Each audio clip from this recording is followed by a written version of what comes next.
Assalamualaikum warahmatullahi wabarakatuh. Perkenalkan, saya Almahira Zayan Widyasa Racheli, peserta uji kompetensi protokoler.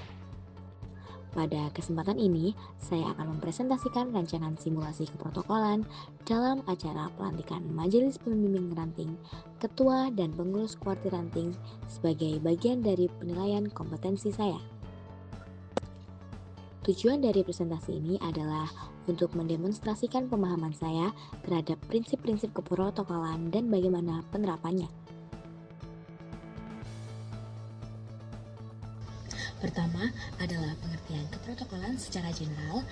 Menurut Undang-Undang Nomor 9 Tahun 2010 tentang Keprotokolan Pasal 1 Nomor 1, keprotokolan adalah serangkaian kegiatan yang berkaitan dengan aturan dalam acara kenegaraan, acara resmi yang meliputi tata tempat, tata upacara, dan tata penghormatan kepada seseorang sesuai dengan jabatan dan atau kedudukannya dalam negara, pemerintahan, dan masyarakat.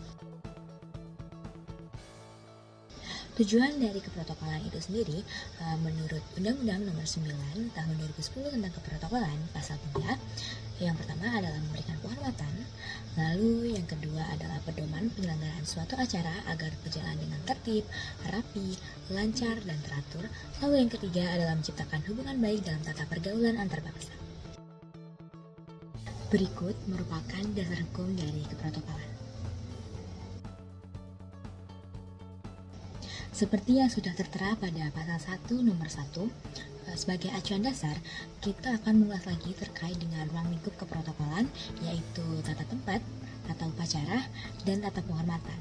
Ketiga aspek ini merupakan fondasi untuk memastikan setiap kegiatan berjalan dengan tertib, teratur, dan penuh dengan kehormatan.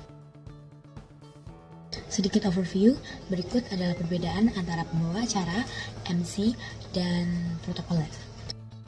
Langsung saja, kita mulai pada bagian simulasi acara pelantikan Majelis Pembimbing Ranting, Ketua, dan Pengurus Kuartir Ranting.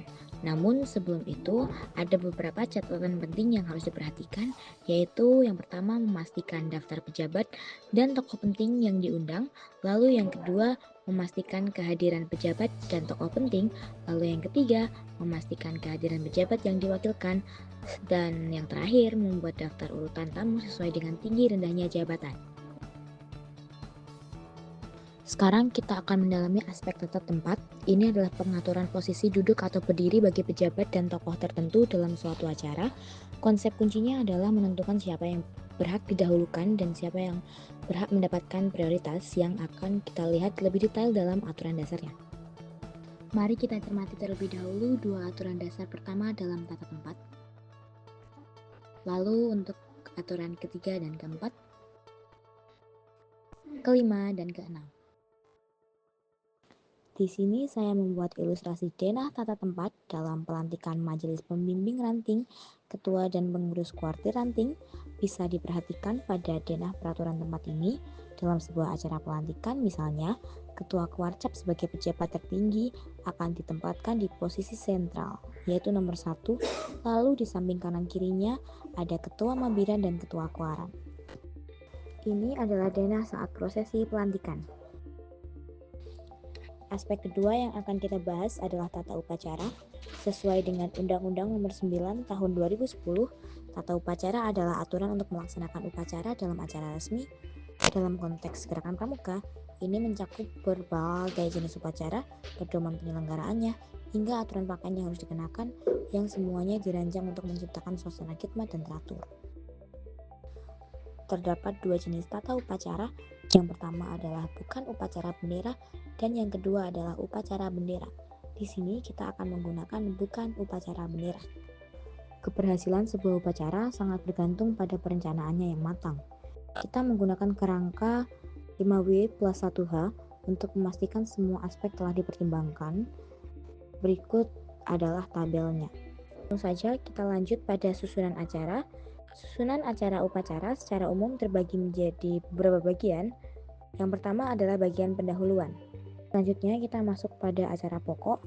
Di sini saya membagi acara pokok menjadi dua, yaitu pelantikan mabiran dan pelantikan kuaran. Bagian acara pokok adalah inti dari upacara, khususnya dalam konteks pelantikan mabiran atau kuaran. Prosesinya dapat dilihat pada tabel berikut. Acara pokok kita beralih pada bagian penutup.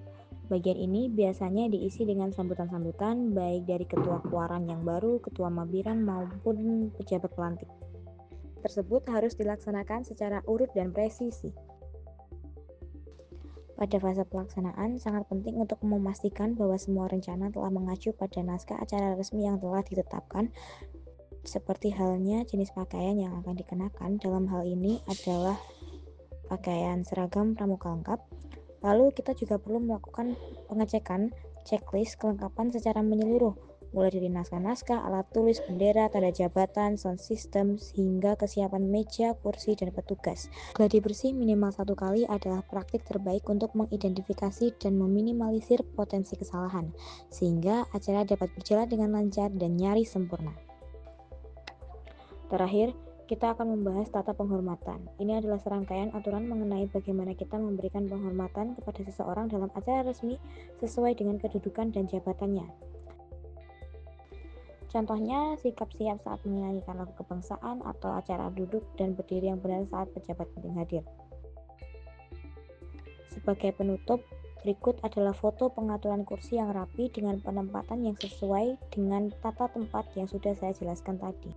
Semoga presentasi ini dapat memberikan gambaran yang jelas mengenai pemahaman saya tentang keprotokolan. Saya mengucapkan terima kasih atas perhatian Anda. Wassalamualaikum warahmatullahi wabarakatuh.